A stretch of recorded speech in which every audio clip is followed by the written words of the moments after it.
Hey everybody, Nick here, and today I got something maybe a little bit different that I'd like to do here.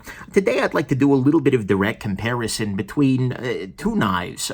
These are two very different models, but this is a custom knife from Enrique Peña, and this is a X-Series mid-techy sort of production knife made by Reate to Enrique Peña's specs. And what I wanted to do is just kind of talk a little bit about the difference between custom and production in light of these two knives. So, to start with, I have to freely acknowledge this is not exactly a fair comparison because this is a different model than this one is. And so I'm going to do my best not to focus on those kinds of differences. Instead, I want to talk a little bit about things like fit and finish. And I also want to talk about this idea in general, not just right here. One thing I'll say, though, to start with, is that Peña Knives is, Enrique Peña, that is one of the makers who I have always considered among the custom world to be one of the good ones. Every time I've gone to a knife show and every time I've handled Peña's work, each and every time I walk away from the table, it's like, yeah, he's doing really good work. I talk very often on my channel about like the Sleesh Bowie test. For instance, if I handle a custom knife, do I feel like it is substantially nicer in fit and finish, or even just as nice as a higher-end production knife like a Sleesh Bowie or a Chris Reeves Sabenza, or any other number of these higher-end, $200 or $300 range production knives that are out there? If you're making a titanium frame lock, is it as good as a titanium frame lock from a production company? That to me is sort of a not very basic, because that's a very high bar to clear actually, but that's sort of the level at which I consider custom makers to be like really people I'm keeping an eye on. And Peña, every damn time I've gone to his table, has passed that point. And what I mean by that is that there is substantially a great deal of excellence here in this custom. Not only do you have a really nice action, an action that I frankly think is better than the Reate here. I like the Reate a lot, but this guy really just has a nicer detent. It has a nicer lockbar tension. This is really dialed in. This is a beautiful freaking knife, 100%, and I like that element of it very much. It's also very, very nice just in general, in terms of the overall approach to the knife. All of the edges, for instance, are nicely chamfered here. You can see he's rounded off these little things. There are little chamfers on the sides of the flipper tab, etc. The jimping is actually beautifully cut. No complaints whatsoever about that, and that's one of those little details.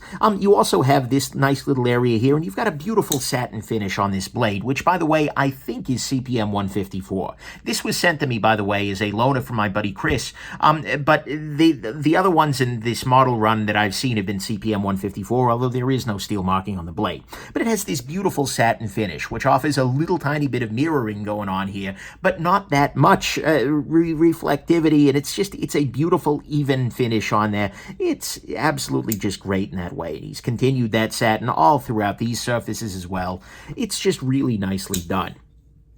You can see here that you've got in here a ceramic detent ball, which is actually a nice touch. And you've got in there, this is running on bearings as well, and the action on it is very, very smooth. It's not necessarily a super fall shutty knife, although I bet I could fall it shut, but it is glassy smooth. This is a really, really nice action. I am really substantially quite impressed with this knife in the hand. You've got a nice back spacer here with everything kind of matching up. All the lines are there. This is kind of what I want a custom knife to look like.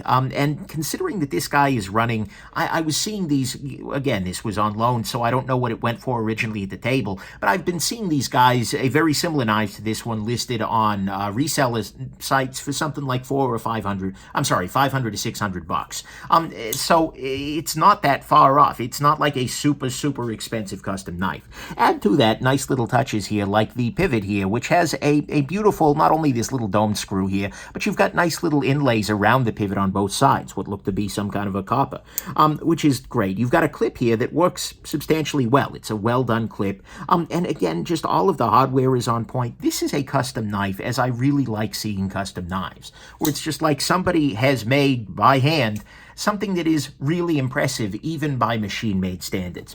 But the thing is, one of the cool things about the modern era right now of production knife making is that you can come remarkably close just by doing a production knife. Given this is a knife that's made by Reate Knives. It's a Chinese company, but they're doing incredible work.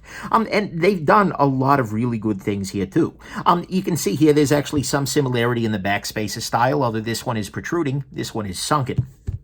But all of the, similarly, you've got all the lines are matching up very nicely here. You've got some very nice hardware here that actually is not all that far off from what Peña is using. The jimping on here is very much in that domain, although frankly a little bit less cleanly done than on the custom here. You've got here, instead of having this nice little area here with an internal stop pin, here you've got an external stop pin here. You can see popping along in there. The action on this guy is very, very good. It's a little bit less good, and that's a very subjective thing to say. This is a slightly softer detent, but the sound on it, I think, is substantially excellent. And the steel on it is actually, one could maybe make an argument that S35 VN and CPM 154. I mean, if I had to choose a steel for a new knife, I'd probably go S35, but that's not a huge difference. But either way, these are both in high-end sorts of steels. This guy does not have a satin finish on it. It's got, sort of a machine satin thing going on this portion here, but the majority of it is sort of a mirror stonewash, which is also quite beautiful. And this guy has some of the niceties that we've come to expect from production knives these days. For instance, it has a stainless steel lock bar insert, coupled with an over-travel stop for the lock bar. Whereas on this guy, you don't have that. There is no lock bar insert, as you can, not see inside there. And there is no over-travel stop, although the clip kind of functions in that way. And honestly, an over-travel stop is one of those things that, it sure can't hurt, but it's not like an oh my god neat. And I have to say, despite this not having an insert on here, there is absolutely no sign of lock stick. And so what we're finding, though, looking at these two guys next to each other, and this guy is running about $365, and like I said, this guy's probably in the $500 to $600 range. At least that's what I was seeing him selling for recently. What we're seeing here is that in terms of overall fit and finish, they are not far apart here. This has a couple of little niceties, a couple of little details here that make it really a little tiny step above here. Maybe not little tiny, it is a step above, certainly. But it's actually not that big of a step above the production version here, which is also really, really good, and which is substantially expensive.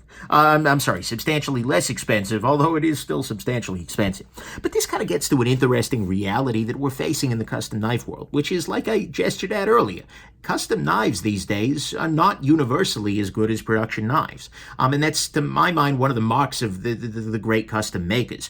The reason I asked to check out my buddy Chris's Peña, knowing I had this guy in stock, is precisely because I think Peña would come out ahead on this guy, on this kind of a comparison. And indeed, he does in this. And look at the inside of the freaking holes here. It's just nicely finished here. It's clear that he went in there and polished a little bit, just to get that little bit of extra sheen in those. I'm sorry, it's just little details, but those kind of details are what you really want out of a custom knife. But it's also the case that although Peña does very well here, there are definitely makers out there who do not. And I'm not going to name names here because that's honestly a little bit tacky, but if you go to a knife show, you will very, very quickly find that, there are makers where you handle their custom stuff and it's just like, oh God, why? No. And, they have great design skills, but maybe they're making their custom knives with a different set of requirements, so they're having substantial issues with. I mean, that's certainly also a factor. And so this is one of the distinctions that I think makes the great custom makers great, is if they can exceed well-made production versions, and this is undoubtedly a well-made production knife down here, if they can exceed production versions in their custom pieces and still come in at a reasonable price point, that's really, really impressive. And that's one of the reasons that Peña has impressed me so damn much over the years. Like I said, maybe I didn't say this, his style doesn't tend to be my style. And so I haven't, jumped over myself to own any of his stuff, but every damn time I handle it, it's like, okay, well done, Peña. Well done.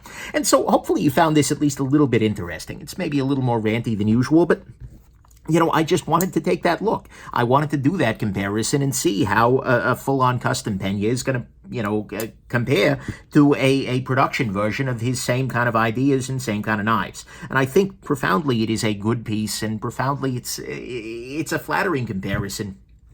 But also, it's a good reminder that, sometimes it's not worth necessarily jumping up to that next tier, especially as makers start to take off and their table prices start to go crazy. So anyways, there you go. I hope this has been interesting to you, that you found this to be a creative idea here, and that, let's see, I already used Peña lies in the original review. I need another Peña pun. I'm going to go review Fountain Peña. No, that was really weak. All right. I hope this has been interesting to you, and that you have yourselves just an absolutely wonderful rest of your day. Bye now.